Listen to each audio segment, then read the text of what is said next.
Mon invité, nous allons nous entretenir sur la fissuration des ouvrages. En effet, le plan d'un bâti doit tenir en compte l'ensemble des charges statiques et dynamiques pour éviter le tassement ou le fondrement, puisque les sols varient d'un endroit à un autre.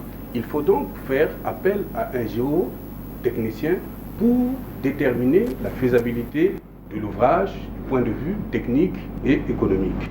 Or, il n'est pas rare de voir un maître d'ouvrage confier son plan de construction à un maître d'œuvre non qualifié, sinon pas du tout expérimenté.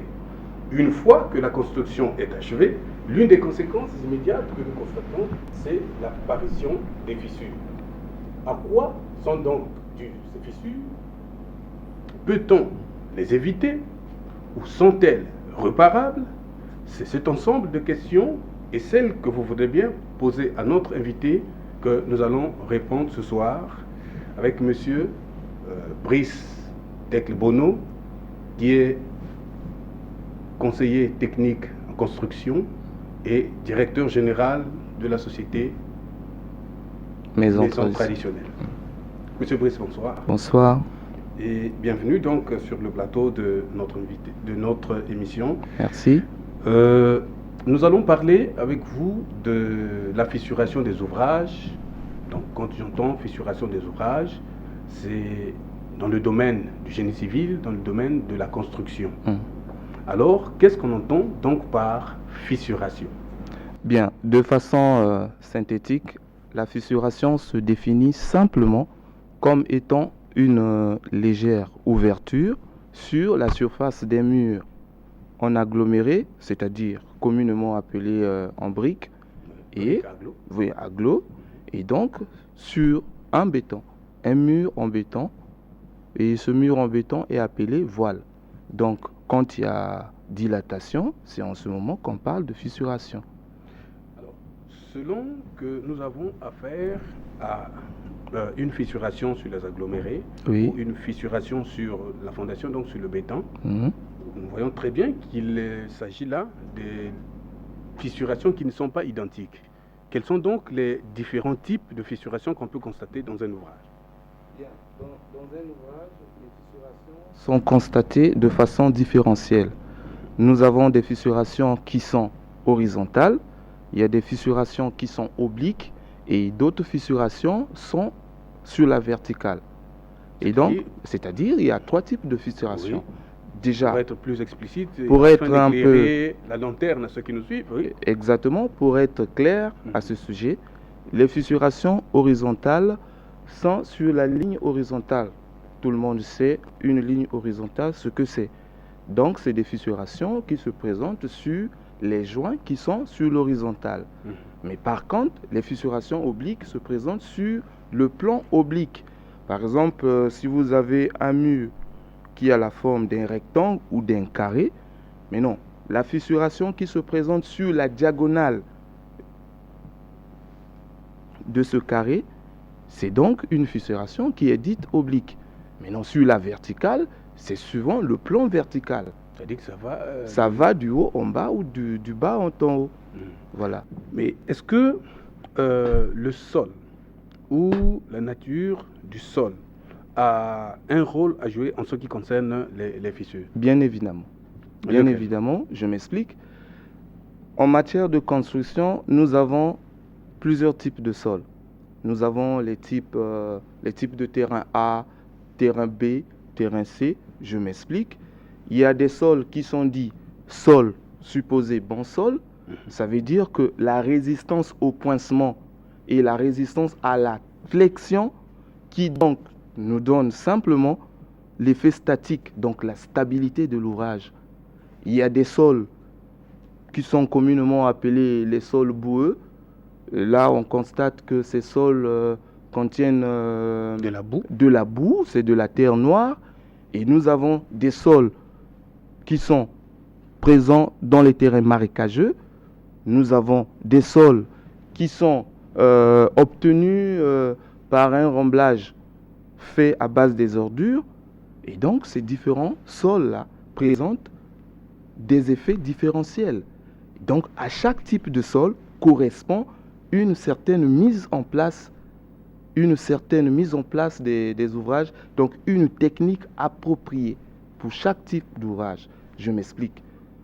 Aujourd'hui, vous prenez un ouvrier qui ne s'y connaît pas, un ouvrier qui n'est pas formé, qui ne sort pas dans un centre de formation quelconque. Il arrive, vous lui demandez de bâtir votre maison. Il a donc avec lui un plan plein pied, donc une villa arrêt simple. On lui présente... Ça dit que plein pied, ça dit qu'il n'y a pas d'étage. Il n'y a pas d'étage. Voilà. Donc, juste une fondation, vous élevez, vous avez des poteaux et puis des chaînages. Et ensuite, vous avez la charpente et puis vous couvrez. Alors, qu'est-ce qui se passe? Cet ouvrier-là ne se pose pas la question. Comme il a vu faire quelque part dans la cité, il veut donc faire l'imitation. Or, il ne se rend pas compte qu'il est en face d'un sol supposé mauvais sol, qui n'est pas bon. Il va donc faire sa fouille en tranchée, il fait couler ses bétons, bâtard ou bien béton armé, et en quelques temps plus tard, 2-3 mois après, on constate qu'il y a fissuration. Mais à quoi est due cette fissuration? Elle est due simplement à quoi? À la mauvaise portance du sol. Donc la correspondance ne se fait pas de façon crédible. Le sol présente une réaction. Les ouvrages subissent ce qu'on appelle des charges permanentes et des charges d'exploitation. En ce moment-là, la loi d'équilibre n'est plus respectée, puisque ce sol-là ne résiste pas au pincement ni à la flexion. Automatiquement, il y a fissuration.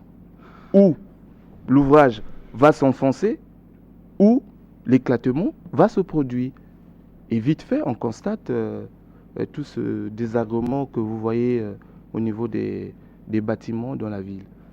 Alors, je rappelle donc aux téléspectateurs qui nous suivent que vous pouvez appeler en direct cette émission au 04 435 43 43, 04 435 43 43 pour d'éventuelles questions d'éclaircissement, certainement sur votre maison, votre projet de construction, et vous aimeriez ou vous souhaiteriez avoir des éclaircissements avant de commencer votre œuvre. Alors, nous vous avons appelé sur notre plateau parce que vous estimez que les causes des fissurations sont à la fois humaines et techniques. Nous allons donc commencer par les causes humaines. Pourquoi dites-vous que les fissurations sont d'origine humaine? Bien. Cette question, pour moi, elle est la bonne et la meilleure, tout simplement parce que les maîtres d'ouvrage actuels se soucient un tout petit peu des fonds. Le maître d'ouvrage, c'est-à-dire celui qui veut faire construire sa maison. Le propriétaire, donc le patron. Le patron. Voilà.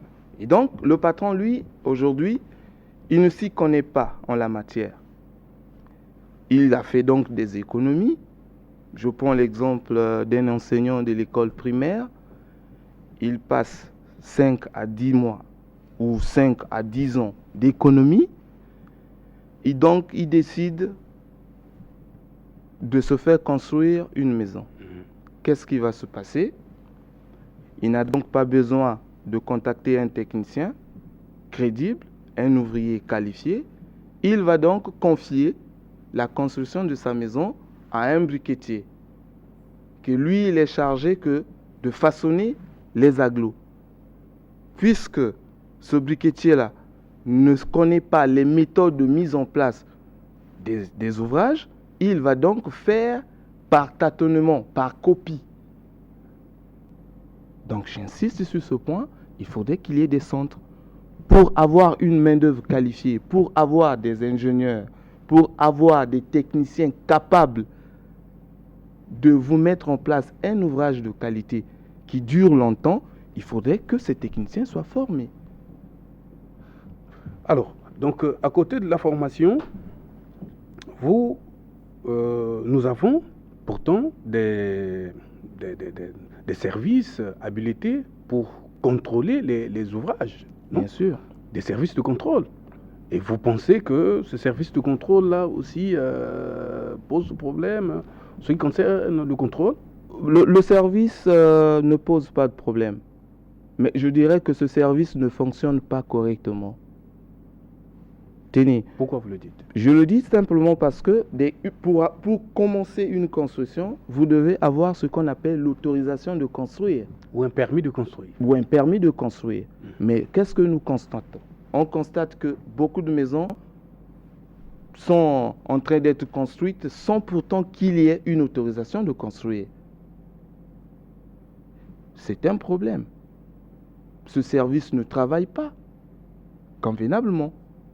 Parce que si ce service travaillait convenablement, ce service devrait surveiller la faisabilité des ouvrages, devrait contrôler les bétons, les dosages des bétons.